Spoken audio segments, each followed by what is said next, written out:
Knowledge point YouTube চ্যানেলে তোমাদের স্বাগত। আজকের এই ভিডিওতে আমরা আলোচনা করব ওয়েস্ট বেঙ্গল বোর্ড ক্লাস 8-এর ইংলিশ টেক্সট বুকের লেসন 1-এর দি উইন ক্যাপের অ্যাক্টিভিটি 6, 7 ও অ্যাক্টিভিটি 8 নিয়ে। দেখো অ্যাক্টিভিটি 6-এ কী বলেছে দেখো, বলেছে রাইট টি ফর ট্রু, সত্য হলে টি লিখতে, অ্যান্ড এফ আর ফলস, মিথ্যা হলে এফ লিখতে, statement in the given box, এই যে বক্সে লিখতে বলেছে। Give supporting statement for each of your answer, এবং প্রত্যেকটা উত্তরের জন্য যে তুমি এফ কেন হলো টি কেন হলো সেই জন্য তোমাকে সাপোর্টিং স্টেটমেন্ট দিতে হবে। দেখে এ নাম্বারে বলেছে John never dream about the land, John কখনোই স্থলের স্বপ্ন দেখেনি, তাহলে এটা হয়ে গেল ফলস। দেখো সাপোর্টিং স্টেটমেন্ট হবে John could not stop dreaming of the land. এরপরে বি দেখো, the squall was called up because John was sleeping, তাহলে যে সমুদ্রের ঢেউ এসেছিল কারণ জন ঘুমাচ্ছিল, তাহলে এটা হচ্ছে মিথ্যা, সেই জন্য হয়ে গেল এফ।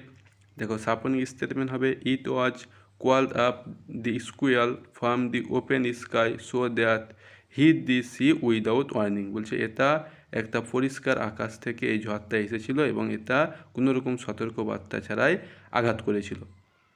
এরপরে সি দেখো, the captain was angry with John, তাহলে তাহলে ক্যাপ্টেন কী হয়েছিল, জনের উপরে রেগে গেছিলো, এটা সত্য ছিল। তাহলে দেখো সাপোর্টিং স্টেটমেন্ট দেখো, the captain angrily snatch John with a tail of his slip cap, captain খুব রেগে গিয়ে জনের কাছ থেকে তার ওই দোরাকতা টুপিটা কেড়ে নিয়েছিল, অ্যান্ড টুইস্টেড হিম, এবং সেটাকে মুচড়াচ্ছিল, thrice and flung him out of the sea, এবং সেটাকে ছুঁড়ে ফেলে দিল কোথায়, সমুদ্রের দিকে।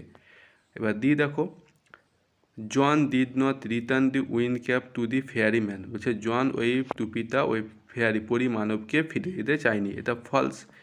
দেখো সাপোর্টিং স্টেটমেন্ট দেখো, he place the win cap under a stone where he knew the fairy man would find it, যে সে ওই টুপিটাকে একটা পাথরের উপর রেখেছিল যেখানে সে জানতো যে ওই পরিমানব এটি ফিরে পাবে বা খুঁজে পাবে। এরপরে দেখো অ্যাক্টিভিটি 7 কী বলেছে, বলেছে অ্যান্সার দি ফলোয়িং কোশ্চেন, নিচের কোশ্চেনগুলোর উত্তর দিতে।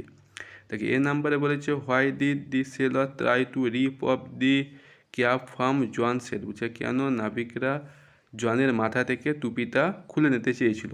দেখো অ্যান্সার দেখো, the sailor try to rip the cap off his head, বলছে নাবিকরা তার মাথা থেকে টুপিটা খুলে নিতে চাইছিল, বিকজ কারণ জন ওয়াজ স্লিপিং, জন ঘুমাচ্ছিল, অ্যান্ড ট্রান র্যাপিডলি, এবং বারবার এপাশ ওপাশ করছিল, ইন হিজ বেড, তার বিছানার উপর, দি ক্যাপ ওয়ান হিজ হেড, এবং টুপিটা তার মাথার উপরে টুইস্টেড ডাউন, চারিদিকে ঘুরপাক খাচ্ছিল, অ্যান্ড ইট কোয়াল্ড আপ এ স্কুয়াল, এবং এটা একটা সামুদ্রিক ঝড় ডেকে আনছিল।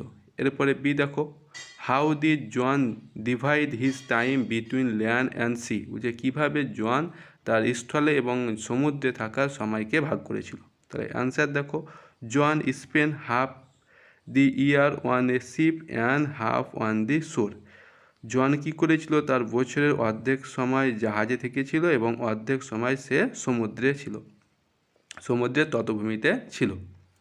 এরপরে দেখো সি দেখো, do you think John was rightly call captain turtle, বুঝে তুমি কি মনে করো যে জনকে সঠিকভাবে ক্যাপ্টেন টার্টেল বলে ডাকা হতো। Give reason for your answer, তোমার এই উত্তরের জন্য একটা কারণ দেখো। অ্যান্সার দেখো ইয়েস, হ্যাঁ জন was rightly call captain turtle, হ্যাঁ জনকে সত্যিকারেরভাবে প্রকৃতভাবে ক্যাপ্টেন টার্টেল ডাকা যেতে পারে।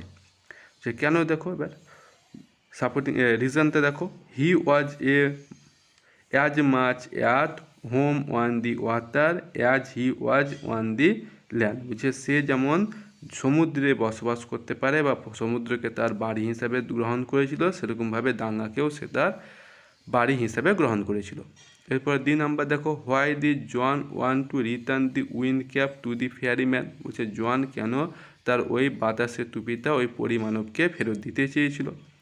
দেখো অ্যান্সার দেখো, John wanted to return the wind cap to the fairy man, John কী চেয়েছিল, তার ওই টুপিটা ওই পরিমানবকে ফিরিয়ে দিতে চেয়েছিল, বিকজ কারণ John was blame for the storm, জনকে ওই ঝড়ের জন্যই দোষারোপ করা হচ্ছিল, অ্যান্ড দি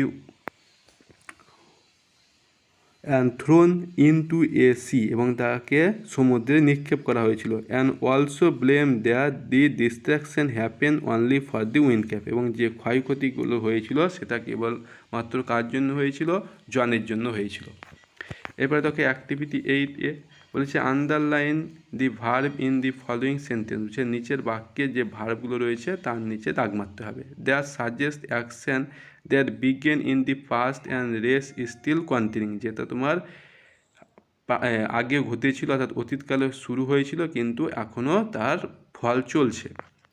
দেখো সেটাকে আমরা কি বলি? সেটাকে আমরা বলি প্রেজেন্ট পারফেক্ট কন্টিনিউয়াস টেন্স, অর্থাৎ আমাদেরকে এখানে প্রেজেন্ট পারফেক্ট কন্টিনিউয়াস টেন্সটা খুঁজতে হবে। দেখো 1 নম্বরে দেখো they have been travelling for 10 hours, যে তারা 10 ঘন্টা ধরে এখনও যাত্রা করছে। তাহলে এখানে তোমার প্রেজেন্ট পারফেক্ট কন্টিনিউয়াস টেন্স হবে হ্যাভ বিন ট্রাভেলিং। এরপরে 2 নম্বর দেখো he thank me for what I have been doing, বলছে সে আমাকে ধন্যবাদ জানিয়েছিল যেটা আমি তার জন্য করছিলাম। তাহলে এখানে তোমার প্রেজেন্ট পারফেক্ট কন্টিনিউয়াস টেন্স হবে হ্যাভ বিন ডুইং। এবার 3 নম্বর দেখো দি baby has been sleeping all day, বাচ্চাটা সারাদিন ধরে ঘুমাচ্ছে। তাহলে এখানে প্রেজেন্ট পারফেক্ট কন্টিনিউয়াস টেন্স হবে দেখো হ্যাজ বিন স্লিপিং। তাহলে এই ছিল তোমাদের অ্যাক্টিভিটি 6, 7 ও 8-এর সলিউশন। ভিডিওটি ভালো লাগলে অবশ্যই ভিডিওটিকে লাইক করবে এবং বন্ধুদের সঙ্গে শেয়ার করবে, আর চ্যানেলে প্রথমবার ভিজিট করলে অবশ্যই চ্যানেলটিকে সাবস্ক্রাইব করবে।